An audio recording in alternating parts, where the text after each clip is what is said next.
Considero que uno de los puntales fundamentales que tiene el cuidado de enfermería es justamente esa perspectiva hacia la humanización. Nosotros sabemos quiénes somos, ¿no? Las enfermeras sabemos quiénes somos, sabemos lo que tenemos que hacer. Cuánto podemos hacer de repente es otra cosa, porque cuando nosotros hablamos de humanización tenemos que verlo desde la doble perspectiva, ¿no? La perspectiva del cuidador y la perspectiva del cuidado, ¿no?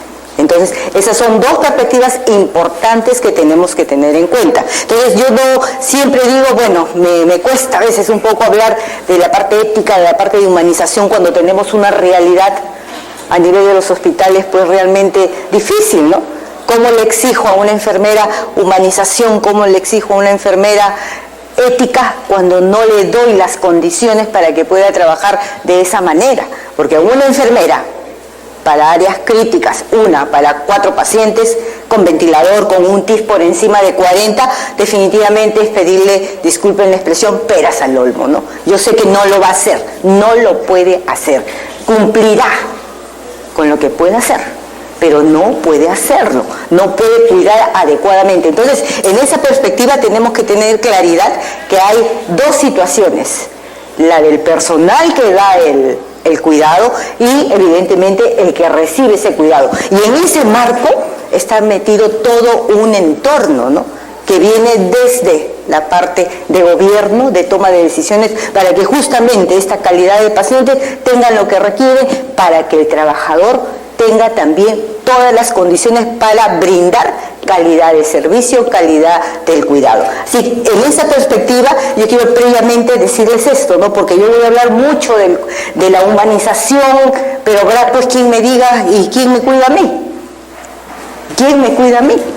Y es cierto, ¿quién cuida al cuidador? Es la gran pregunta del mundo. ¿Quién cuida al cuidador, a la cuidadora? Nuestra madre no puede ser. Tiene que haber otra instancia que realmente tome este sentido de lo que debe ser el cuidado integral.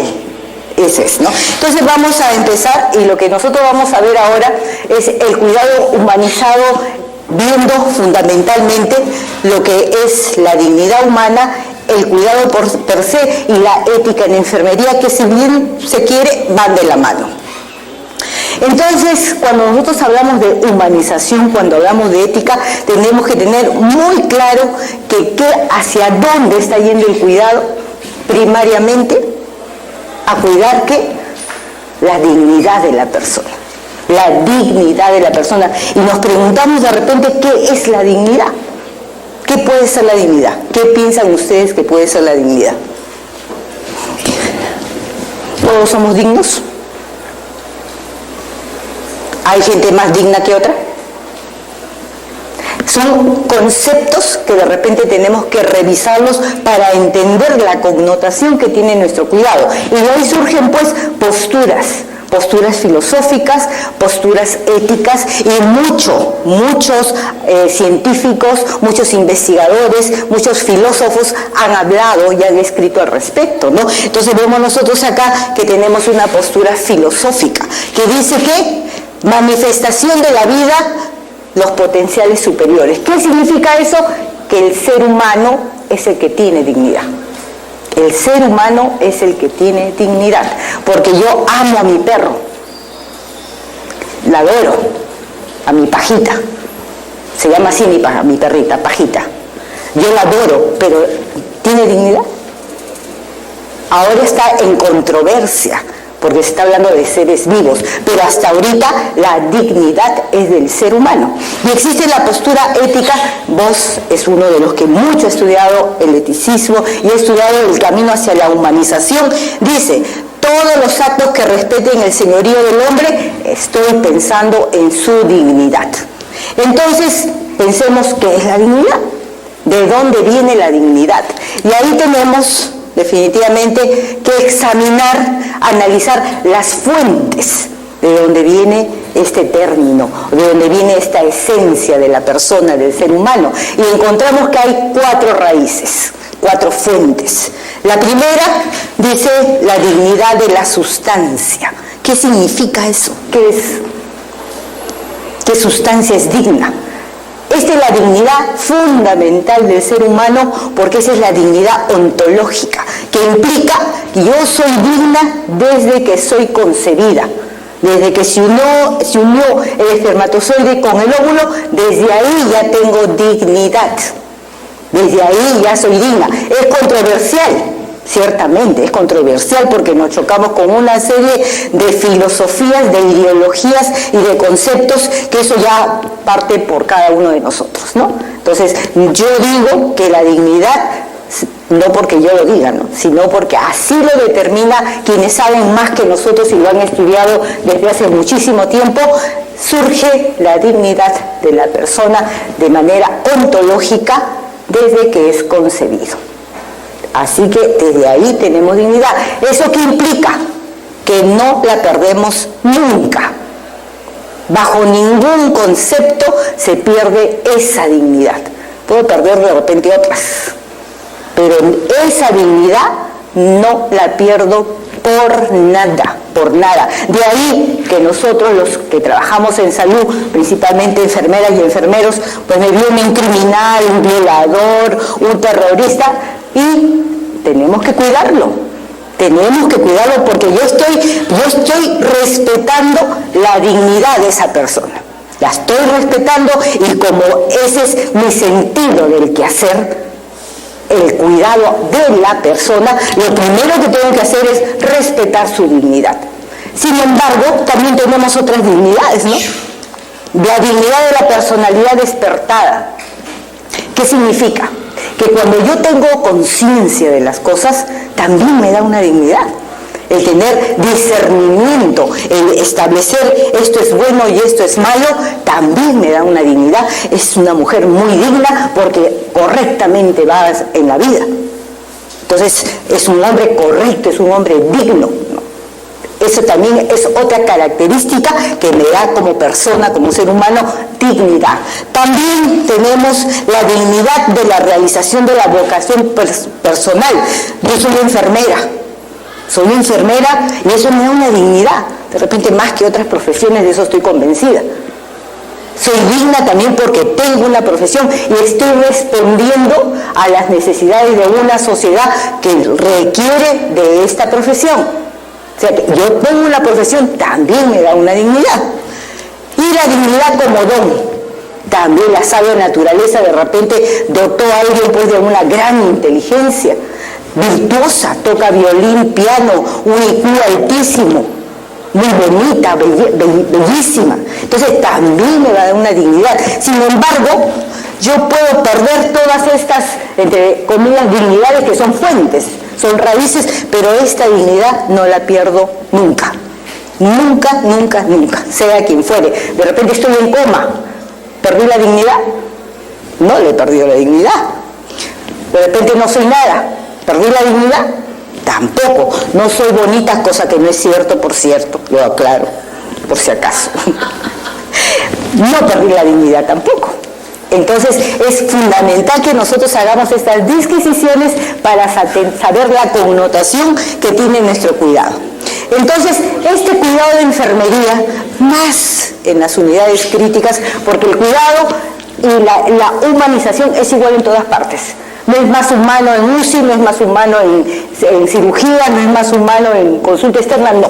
La humanización es igual en todos los sectores. En todo lo que donde la enfermera interviene, trabaja, labora, entrega un servicio, ahí se tiene que dar igual, en las mismas condiciones, ética y la humanización. Que pueden darse situaciones diferentes, que los conflictos sean diferentes, es posible, pero la humanización y la ética es una sola en todas partes.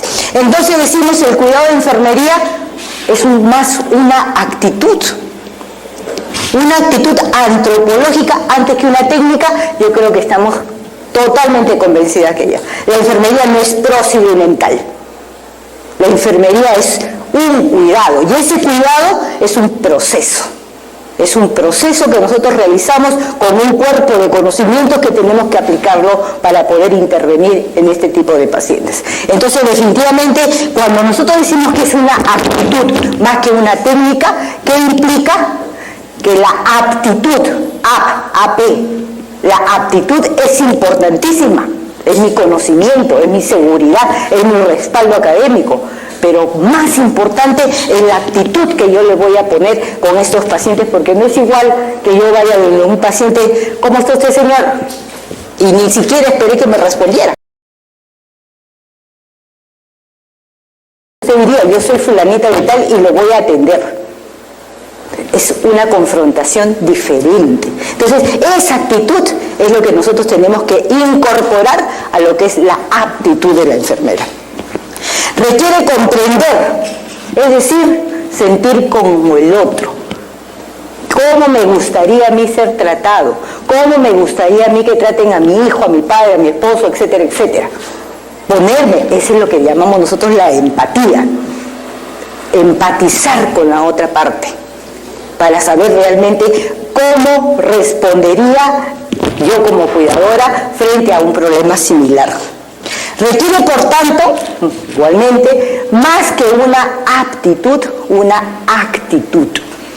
Eso es, porque ahí me humanizo, porque la aptitud es cuánto sé, y muy importante, pero la actitud es el plus agregado que va a tener ese cuerpo de conocimientos con mi trato, con mi calidez. Entonces, enfermería a través de la historia, ustedes siempre ha ejercido en esa tendencia de la humanización, ¿no? Y para ello, definitivamente, ha tenido que tener conocimientos, desarrollar habilidades, destrezas y técnicas, porque si ustedes ven aquí, la enfermería se da desde siempre. Incluso dicen que el cuidado, que es prácticamente no lo hemos patentado las enfermeras, pero es nuestro. Ahora todo el mundo cuida. Cuida al médico, cuida al obstetriz, todo el mundo cuida. Pero el cuidado primigenio ha sido de la enfermera. De la enfermera, lamentablemente no lo hemos patentado, pero sí definitivamente eso hay que internalizar. El cuidado es nuestro. El cuidado es nuestro. Y bueno, antes cuidábamos las mujeres, ¿no? Ahora cuidan los hombres también, ¿no? Y es interesante ver en el cambio, los giros que ha dado el cuidado a través del tiempo, ¿no? Antes mayoritariamente, seguimos siendo mayoría las mujeres, pero ya se ha incorporado el varón. Y es interesante porque es un giro que todavía no está estudiado realmente, cómo se incorpora a una profesión netamente femenina, al igual que en la educación, en el profesorado también. Todo lo que es servicio, cuidado, más era hacia las mujeres, ¿no? Pero ahora yo personalmente voy a hacer un trabajo de investigación a nuestros compañeros, nuestros colegas, la razón de la incorporación, ¿no? Y no quiere decir que no esté de acuerdo para nada, que bueno, todos juntos vamos, ¿no? Además hombre y mujer vamos juntos, ¿no? Así que me parece una incorporación muy interesante. ¿Cómo cuidamos? Respetando la mutua unicidad. ¿Qué significa? La persona que cuido es única, irrepetible. No hay dos como esa persona. Yo no puedo poner moldes, guías, protocolos a las personas. No puedo hacerlo porque esa persona es única. Y la persona que cuida también es única. No hay otra como yo. De eso estoy segura. Reconociendo el contexto y la historia de la otra persona, porque nosotros somos solos, vivimos solos en el mundo. No, somos nosotros plurirrelacionales. Tenemos que vivir con otras personas en sociedad. ¿Qué implica? Que la persona que viene es una persona que tiene una historia, es una persona que tiene una biografía, es una persona que pertenece a una familia, a una sociedad. Entonces no es posible que yo secuestre al paciente. Esto es mío. Esta persona es mía y está bajo mi cuidado y aquí no entra nadie más. Y eso es lo que nosotros hacemos, sobre todo en las áreas críticas. Ahora los conceptos están cambiando. Es la participación de la familia como familia, no como visita. No es visita, la visita somos nosotros, los nuevos somos nosotros para esa persona. Entonces, eso tenemos que internalizarlo y sería un giro cualitativo, un salto cualitativo para decir, sí, esta es la evidencia que la enfermera está respetando la dignidad de la persona. Con actitud de compromiso. La enfermera se ha caracterizado siempre porque se preocupa. Es la preocupada permanente y el preocupado permanente. Yo veo a un paciente, que viene a solicitar, lo veo en el hospital, en la área crítica, donde fuera, y me preocupa. Lo he visto pálido, lo veo que no habla, no verbaliza, ansioso, me preocupa. Y empiezo a trabajar con ese paciente. Esa preocupación permanente es sinónimo de compromiso. Y la enfermera nunca puede dejar de preocuparse. Entonces cuidamos con sensibilidad, creatividad y con conocimiento para reconocer y apoyar al otro en su propia necesidad manifestada verbal y no verbalmente. Porque las enfermeras y los enfermeros aprendemos a entender cuando no le dicen nada, sin embargo, yo sé que le está ocurriendo algo. Y esa es una ventaja, disculpe, ¿me trajeron agüita? Esa es una ventaja competitiva que tenemos las enfermeras y los enfermeros. Mire, mis respetos para las personas que trabajan, las colegas que trabajan en neonatología, en pediatría. Ahí no hablan, solo lloran. Sin embargo, sabe detectar la diferencia de llantos. Para mí fue cosa así de loco. O sea, yo entré y mis respetos, vuelvo a decir, me saco el sombrero. La colega, yo le digo, ¿cómo puedes trabajar con tanto llanto? Yo estaría llorando ahí con los bebés, estaría cargando 10, quisiera tenerlos cargados. Y la colega, muy tranquila, muy serena. A ver, fulanito de tal, con nombres, ¿ah? Fulanito de tal, no, ese está malcriado, quiere que lo guarden, quiere que lo carguen. Este otro tiene, dale leche, está con hambre. El fulanito, no, cámbialo, debe estar sucio. Este sí me preocupa, voy a verlo. Mire, ¿eh? Este llora porque le está doliendo algo, o está con fiebre. De verdad que yo me quedé, ¡oh! ¿Qué? Caray, o me está cuenteando. Pero evidentemente yo fui y lo verifiqué, y yo ya fui con ella y efectivamente, al que le dieron de comer se quedó tranquilo, el que lo cambiaron se quedó tranquilo, el otro lo movieron un poquito y se quedó tranquilo, y al otro le tuvieron que poner su medicamento porque estaba con fiebre. Entonces, esa es la ventaja competitiva que tenemos las enfermeras y los enfermeros de saber reconocer, evidentemente la experiencia es muy válida, ¿no? La experiencia, pero la enfermería tiene que tener características propias. No todo el mundo puede ser enfermera, enfermero. Tiene que tener características propias. Así como yo no puedo ser, pues, por decir ingeniero, pues no me gusta. Entonces, yo soy enfermera, el que para otra labor, que vaya hacia ese lado. Las enfermeras tenemos que tener mucha conciencia de para qué somos enfermeras. En este entorno del cuidado, evidentemente se dan pérdidas, ¿no? Se dan pérdidas y vemos nosotros que efectivamente va a haber una pérdida de autocontrol, una pérdida de la intimidad, pérdida de la comunicación en este trinomio que es el personal, el paciente y la familia. Entonces, perdemos definitivamente el autocontrol, ¿no?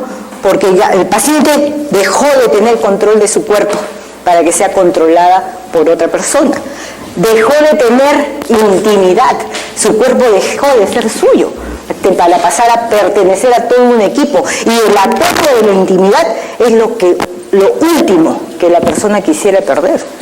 Porque exponernos a nadie, ni el varón, que uno dice el varón sí, no, ni el varón, hombres y mujeres cuidan su intimidad. Las mujeres lo primero cuando descubren, y el hombre también. Entonces eso hay que resguardarlo, eso es respetar a las personas. Yo no puedo exponerlo así frente a 100 gentes que está en una visita porque definitivamente estoy irrespetándolo como persona.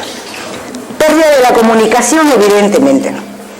La persona, la que no está consciente, la que teóricamente de repente está en coma, aún ella requiere, necesita que nosotros nos comuniquemos con él. No está todo dicho. Del día a la noche, de noche a noche, las situaciones cambian, de día a día las situaciones cambian. De repente no está determinado que el que está totalmente en coma no me escucha. Y a las pruebas nos remitimos, ¿no? Cuando un paciente, después de un trauma cráneoencefálico, despierta, después de varios días de haber estado en coma, recuerda hasta los olores. Y la que le habla pues tiene como 40 años caminando por el hospital, por todo el sendero de salud, y de los cuales 25 años he estado en una UCI como enfermera asistencial. El resto estoy también, pero ya mirando cómo trabaja, haciendo mi observación. Entonces, eso, y yo he escuchado al paciente que despierta qué ganas tenía de comer naranja, porque nosotros estábamos comiendo naranja. El paciente bajo efecto de sedación, relajación, analgesia, en una gran coordinación paciente-máquina, entonces la enfermera evalúa qué hace. A ver, ¿qué le pasa? Pues no, por alguna razón, puede ser dolor, y que no puede verbalizarlo. Le colocan analgésico, no mejora, sigue en la intranquilidad, lo duermo, sigue en la intranquilidad, pero esa enfermera que, como yo tiene esa ventaja, lo observa y nota que los labios, toda la mucosa oral está seca, y el señor paladeaba, ¿no? Que podría atribuirse al tubo, pero el señor como que juntaba salivita en su inconsciencia, ¿no? Y la colega lo que hizo fue, preparó manzanilla con azúcar y le puso unas gotitas. El señor cuando despertó, lo primero que dijo fue, ¿dónde está la señorita de la manzanilla? Lo primero. Y yo digo, que bueno, lo recuerda, ¿no? Pero la colega, ¿por qué no te presentaste? ¿Por qué no dijiste, soy la enfermera fulanita de tal, señor, le voy a dar tal cosa? No le hablamos al paciente, pues. No le hablamos al paciente. Entonces, como esta, yo le pudiera decir muchísimas cosas que yo he vivido. Y la última que le digo, si no me quedo hasta mediodía acá. La última le cuento, y sigo bien rápido, no se preocupe, pero que me parece importante. Un paciente con una enfermedad vegetativa permanente. Así que prácticamente está con un GLAGO de 6, un GLAGO de 8, un GLAGO de 4, de 5, y el señor le querían poner un tubo de mayo, y evidentemente hay una respuesta de defensa, tuvo el señor, cierra la boca, pues, no se deja, le jalaban, le metían el dedo, le apretaban acá, el médico y una enfermera joven, ¿no? Entonces yo los veo y les digo, ¿qué están haciendo? Le queremos poner el tubo para que la lengua... Dos cosas le digo. Uno, que si tiene esa defensa, no se le va a ir la lengua para atrás. Y dos, si le quieres poner el tubo, a ver, dame el tubo, te digo, Juan se llamaba. Juanito, por favor, abre la boca que te voy a poner un tubo. El señor abrió la boca.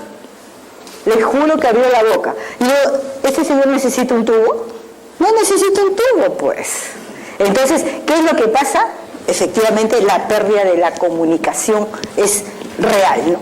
Es real en el servicio. Y la pérdida del autocontrol, evidentemente. Entonces, ¿qué tenemos? ¿Por qué se dan estas pérdidas?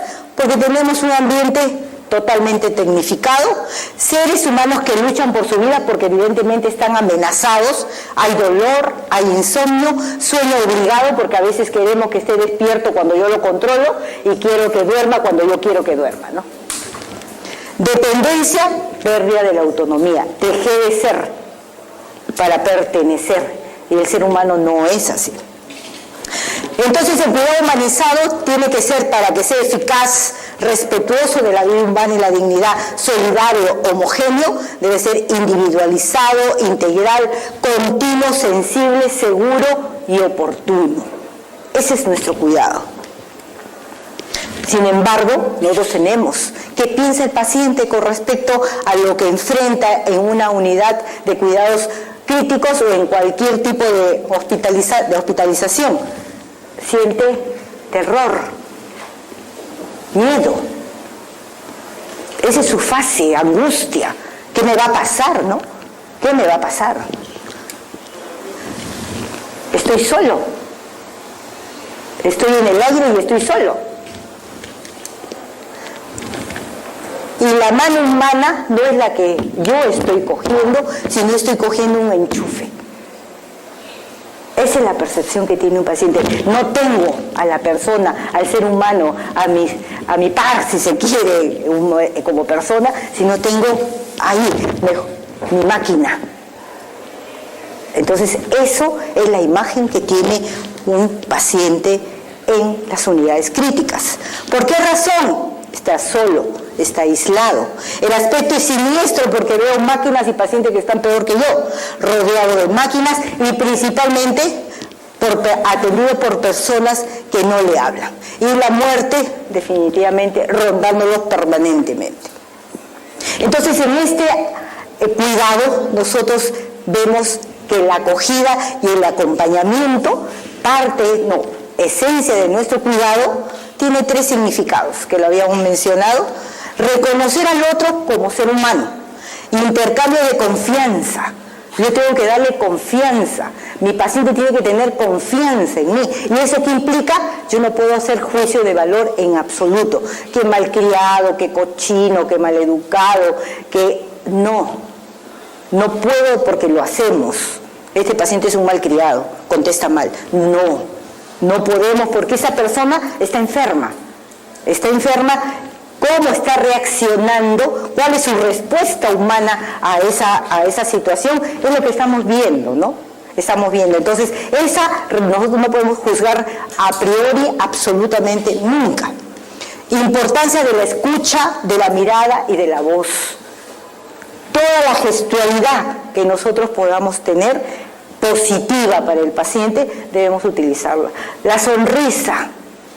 ¿Cuánto cuesta sonreírle a un paciente? ¿Cuánto cuesta tocarlo? Las personas necesitamos que nos toquen, ¿no? Y sentir lo caliente de la otra mano, ¿no? Cuando no se hace eso, el paciente puede estar solo. Está en un ambiente frío. No hay seres humanos, solamente hay máquinas. Y nos estamos volviendo parte de ese equipo de máquinas. Y eso no perdemos con eso. Todo el cuidado más prolijo, todo el cuidado de filigrana que puede hacer la enfermera, no sirve si es que no le ha colocado esa cuota de humanidad a su cuidado.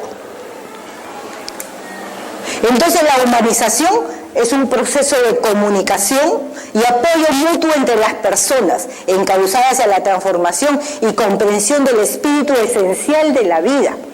Cuando nosotros hablamos de espiritualidad, que es un tema muy interesante, que es un poco lo que me dice, ¿tengo filosofía de vida o no? Tenemos que tener también una filosofía de vida, las enfermeras, los enfermeros, porque esa espiritualidad que le voy a imprimir, que le voy a decir que trascienda esa persona, con la espiritualidad trasciende, y no estamos hablando de religión, estamos hablando de espiritualidad, que es el grado de trascendencia que tenemos todos los seres humanos. Y un poco para nosotros, dice.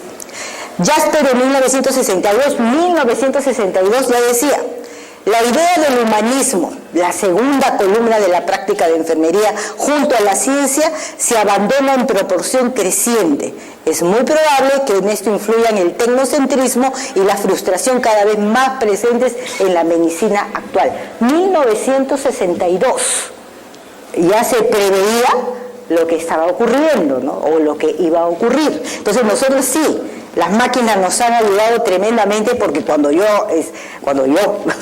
trabajaba, nosotros o el tiempo que necesite con nuestro tensiómetro, el aneroide, con nuestra columnita de mercurio o el otro, pero dale. Ahora la máquina ya definitivamente ha suplido eso, que es bueno, porque si usted ve mi mano está deformada, porque esas es las consecuencias de ese tipo de intervención tan seguido, es la deformación de la mano. Entonces ahora ya tenemos presión arterial no invasiva y la tenemos al minuto, es bueno, Pero eso no significa que no puedo vivir sin esa máquina y que ese paciente no puede vivir sin esa máquina. Nosotros somos la que programamos, nosotros somos la que vamos a digitar el funcionamiento y principalmente vamos a valorar el dato que me está dando.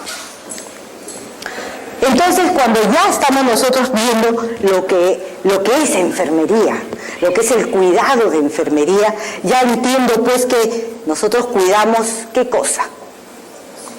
Personas, ¿verdad? ¿Y qué cuidamos de la persona? ¿Qué cuidamos de la persona? ¿Su salud? No. ¿La enfermedad? No. Nosotros cuidamos la vida.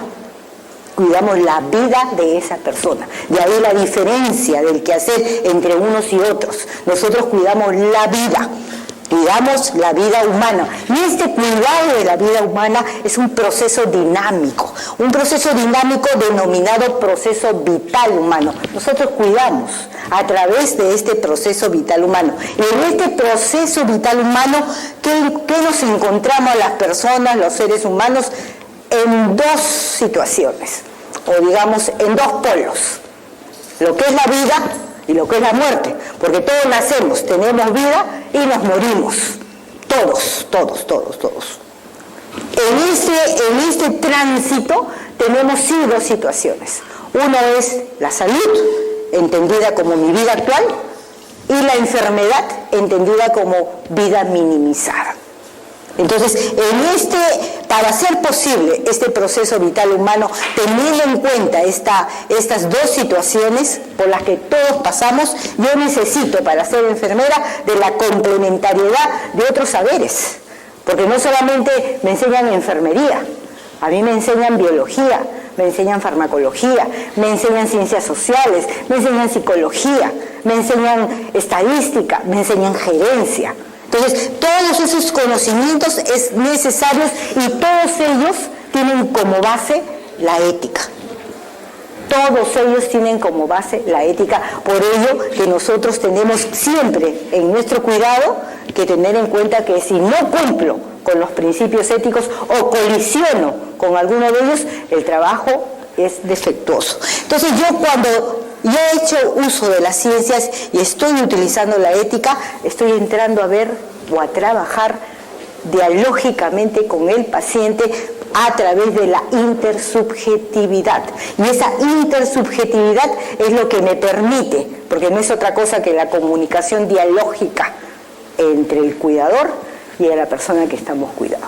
Entonces, esa es intersubjetividad. Tu subjetividad y la mía se comparten, no perdiendo los espacios que tiene cada uno. Entonces, esto hace posible que nosotros podamos trabajar de manera adecuada, cuidar de manera adecuada a los enfermos, al sano, al enfermo, a las familias, a los grupos, a las comunidades, a la población. Entonces, vemos que este proceso vital humano, este cuidado de la vida humana, lo hemos visto así de manera macro, le hemos agregado una palabra más: integral. Integral, porque no solamente voy a tener que ver el cuerpo de la persona, ¿no? El cerebro, el riñón, el estómago, el corazón, pulmones, no, integral, no es solo cuerpo. Nosotros no solamente somos cuerpo, una parte importante, porque adentro, lo que está adentro, el cuerpo es su medio, ¿no? Pero lo importante es ese espíritu, y eso es lo que tenemos que fortalecer para nosotros y para nuestros pacientes. Entonces, este cuidado de la vida humana integral se efectiviza porque es humanizante, y es humanizante porque estamos desarrollando acciones de comunicación. ¿A través de qué? Convivencia. Porque voy a convivir con esa persona, voy a interactuar con esa persona y le voy a dar una finalidad a este cuidado, que es su recuperación. ¿Cómo lo desarrollo? Con valores, con actitudes, acciones y expresiones. Entonces, cuando empezamos a manejar cuidado, tenemos que tener en cuenta que no es un cuidado, no es cuidadito, no es cuidado simple, es tener que reconocer y adentrarnos a ver teorías, dilucidaciones dialógicas, continua reflexión circular, y ustedes ven todo parece trabalenguas, Pero ¿por qué lo coloco? Para que se den cuenta que el cuidado de enfermería es profundo. No es un cuidado simplemente del cuerpo. Es un cuidado profundo que tenemos que tener con las personas que cuidamos y que es base para su recuperación. Adentrarnos al tema implica conocer el objeto de estudio que es la persona, el objeto reflexivo que es la condición humana, conociendo evidentemente su sentido, fundamento último, su esencia de constituirse en ser único, irrepetible, histórico e insustituible. De ahí que cuidar desde la perspectiva de la antropología filosófica, qué cosa es asistir, acompañar a la persona que sufre desestructuración. ¿Qué significa que yo me enfermé? Me desintegré. No solamente se ha quebrado mi cuerpo, se ha quebrado mi espíritu, mi mente, y se quebró también ¿quién? La familia. Se quebró también la familia y se quebró también la sociedad, porque esa persona productiva ya no va a estar. Entonces, esa connotación tiene nuestro cuidado y hacia eso. Por eso cuando decimos integral, tenemos que ver todas las esferas que tiene la vida del ser humano. ¿Para qué cosa asisto, acompaño a esta persona que prácticamente está cismada? Para su restablecimiento pleno y total desarrollo de su estructura pluridimensional y plurirrelacional. Entonces, eso es lo que nosotros hacemos. Entonces, los aspectos fundamentales de la humanización del cuidado, la dialogicidad, la comunicación, los valores que tenemos cada uno de nosotros, los principios éticos que orientan el cuidado de enfermería y la calidad técnica y científica. Como arte del cuidar, nosotros sabemos que nosotros tenemos ciencia y arte. Y en este arte nosotros desarrollamos técnicas, intuición, sensibilidad, y que esta sensibilidad la tenemos a partir de la parte de la belleza, la parte estética y de la ética, el bien. Tener en cuenta el diálogo de presencias.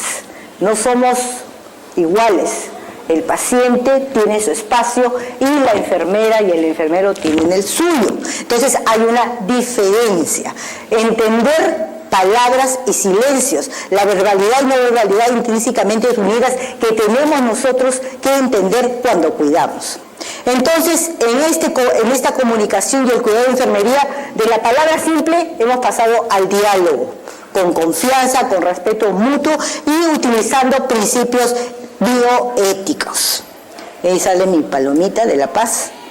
En este encuentro, en esta relación de ayuda, ya no somos el yo y el tú, sino somos un nosotros, ¿no? Un nosotros porque estamos implementando un diálogo, estamos interactuando y hay una vinculación recíproca. La enfermera comprende los sentimientos, participa de ese sufrimiento, examina la situación con él y le ayuda a buscar soluciones de adaptación. Entonces la persona a quien cuida, que vive esa situación crítica, ya no se va a sentir tan mal. El sufrimiento va a tener que ser aliviado y va a verbalizar o a expresar sus sentimientos. Entonces, vemos acá nosotros los principios bioéticos. La autonomía le pertenece ¿a quién? Al paciente. La autonomía es del paciente. La justicia a la sociedad para la distribución real, correcta de los recursos. La no maleficencia del personal de salud. La beneficencia en la relación entre el paciente y el profesional de la salud. El principio de no maleficencia, así en simple, abstenerse de realizar actos inseguros. Si no sé, no debo de hacerlo. Yo no me puedo meter a hacer cosas que no sé y que de repente no me competen. Porque las enfermeras y enfermeras de cuidados críticos nos gusta mucho pues el procedimiento. Bueno, a mí me encantaba, me sigue encantando, ¿no? Que la aguja, la sangre, ni hablar, pues ahí, cuando uno recién empieza, nos gusta. Y la forma de aprender es practicando, ¿no? Practicando. Pero definitivamente nosotros tenemos que saber qué nos corresponde. Y les cuento una cosita chiquita. La enfermera, ¿qué procedimientos puede hacer? ¿Su catéter venoso periférico? Sí, claro. ¿Catéter venoso central? ¿Lo hará la enfermera? ¿El catéter venoso central? Yo lo sé hacer. Yo lo he hecho. pero no es mi competencia. No es mi competencia. ¿Por qué razón? ¿Por qué razón? ¿Por qué si puedo poner un catéter arterial? Sí puedo poner, porque eso sí lo ponemos, y no puedo poner un catéter venoso central, porque la complicación que se dé no la puedo manejar. Porque si yo coloco un catéter venoso central y hago un neumotórax, tengo que meter una sonda torácica, lo puedo saber, pero no es la competencia, por lo menos hasta ahorita, no es la competencia. ¿Puedo colocar un tubo orotraqueal? Sí, sí puedo colocar un tubo orotraqueal. ¿Puedo iniciar una ventilación mecánica y hacer un seguimiento? También puedo hacerlo. Pero aquellos procedimientos en el cual nosotros no podamos manejar la complicación, tenemos sí problemas. No es que no lo sepamos, porque mejor mano tenemos las enfermeras, mucho mejor manos que los médicos. Pero en eso hay que tener cuidado. Y muchas veces, como no nos gusta, lo cogemos, lo asumimos, ¿no? Y dejamos el cuidado. Porque como más me gusta esto, dejamos el cuidado. Y yo siempre digo, la enfermera, el enfermero de cuidados intensivos no puede ser pequeños médicos. Tenemos que ser grandes enfermeras, enfermeros. Ese es el objetivo, ¿no? Mantenerse competente, investigar en búsqueda de alternativas menos dolorosas, ser defensoras del paciente, no aferrarse al éxito terapéutico, sino buscar el bien del paciente. Eso es importantísimo, porque cuando buscamos el éxito terapéutico, caemos en el encarnizamiento terapéutico, en la futilidad terapéutica. La de beneficencia es la obligación ética de magnificar, maximizar los beneficios y minimizar el daño. Significa hacer el bien en todas y cada una de las acciones que se realizan. Dada la evolución del cuidar, la enfermera cuidará en bases de estándares técnicos científicos, porque tenemos que manejarnos a través de lo que es gestión del riesgo, gestión de procesos, gestión clínica, pero tenemos nosotros que tener un enfoque de gestión para poder trabajar, que va desde las jefaturas hasta la enfermera asistencial, porque quien gestiona el cuidado no es la jefa, es la enfermera asistencial. ¿Cómo voy a hacer este tipo de cuidado basándome en estos temas? Valoración del riesgo, control del riesgo, seguimiento, retroalimentación, todo orientado hacia los procesos de mejora continua.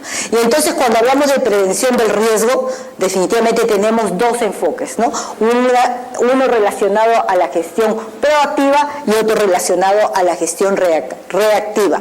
Todo orientado hacia lo que vendría a ser la seguridad del paciente, y que actualmente lo manejamos mejor como seguridad hospitalaria, porque la seguridad no solamente tiene que ser para el paciente, sino también para el trabajador. Y bueno, acá este es un cuadrito donde tenemos nuestro paciente. Definitivamente este es un paciente crítico con toda una serie de intervenciones y evidentemente requiere que la enfermera sea especialista, que tenga un equipo de salud adecuado y que la institución reconozca que este paciente y el trabajador tienen que tener las mejores condiciones para que pueda regresar a su vida normal. La autonomía, respeto a la decisión libre y responsable de la persona debidamente informada. Las enfermeras cumplimos con la autorización de procedimientos al paciente. ¿Le informamos que le vamos a hacer un procedimiento de enfermería? Sí, yo no dudo que se haga. ¿Hay medios de evidencia? ¿Cómo digo yo si usted lo ha hecho? No hay, no tenemos consentimiento informado. Y eso hay que trabajarlo, porque la única forma de demostrar son con medios de verificación, con documentos. Si lo que no está escrito no existe. Derecho a la información y el consentimiento informado, entendiéndose la información dosificada en correspondencia a lo que el paciente quiere saber. Evidentemente se tiene que tener en cuenta para este consentimiento la competencia, si no tendría que ir con su representante, debe ser voluntario y otorgarlo en pleno uso de sus facultades. La justicia, evidentemente esos son conflictos que nosotros nos encontramos ahí en las unidades de cuidados intensivos por la gran desigualdad que tenemos en el manejo de un paciente que sí tiene medios y con otro que no tiene medios. La justicia igualmente debe considerar que es lo más importante el paciente, no prolongar la agonía de un enfermo, es el encarnizamiento, dar atención oportuna sin distinción ni discriminación, no derrochar los recursos ni del paciente ni de la institución. Otros también es la veracidad, que es importante decirle la verdad al paciente, no definitivamente engañarlo ni decirle cosas que no van a suceder o que no tiene, ¿no? La confidencialidad, el diagnóstico, la situación, la confiabilidad, la mutua unicidad tiene que ser respetada a través de esta práctica de la confidencialidad. Y aquí ya los principios de la práctica que ha ido aumentando se deben la veracidad y la fidelidad. Antes no lo contemplábamos, ahora sí es necesario. Sin embargo, también nosotros, para poder decir que tenemos que brindar cuidados éticos, tenemos que tener algunos factores, ¿no? La motivación, el juicio y la empatía. Estar interesado en el paciente y sentir la satisfacción de ayudarlo, que es parte de la esencia de nuestro ser. Juicio, evaluación, asesoramiento y decisiones centradas en el paciente. Y la empatía, colocarnos en los zapatos del paciente. Y ya para terminar, y esto siempre lo pongo, me parece muy interesante, ¿qué decía Hipócrates para solucionar el problema del paciente? Hipócrates codificaba el arte de curar, en 4 características. Ante todo, jamás inquietar. Siempre que sea posible, suavizar. A veces curar, pero siempre tranquilizar. Y esa tranquilidad, ¿quién se la va a dar? Las enfermeras y los enfermeros que cuidan. Ahora, la vieja sabiduría, no soy yo por si acaso, unos añitos más adelante, por si acaso. No camines delante de mí, no puedo seguirte. No camines detrás, no puedo ser tu guía. Camina a mi lado y seré tu amigo. La ética no es una palabra, hay que practicarla. Lo que mi boca dice, mis manos hacen. Entonces, cuando mi boca dice una cosa y mis manos hacen otra, ni hablar. Y eso es práctica de vida, ¿no? Y para terminar, este se lo voy a dejar, es Fernando Savater, es un escritor español, hizo muy simple, escribió un libro, Ética para Amador. Amador es su hijo adolescente, que quería hacerle entender lo que es la ética, ¿no? Y escribió un libro, y con tanta simplicidad que definitivamente pues lo hizo entender, y entendió que la ética es amor. La ética es amor. Y efectivamente, cuando yo tengo amor, hago bien las cosas, hago las cosas correctas.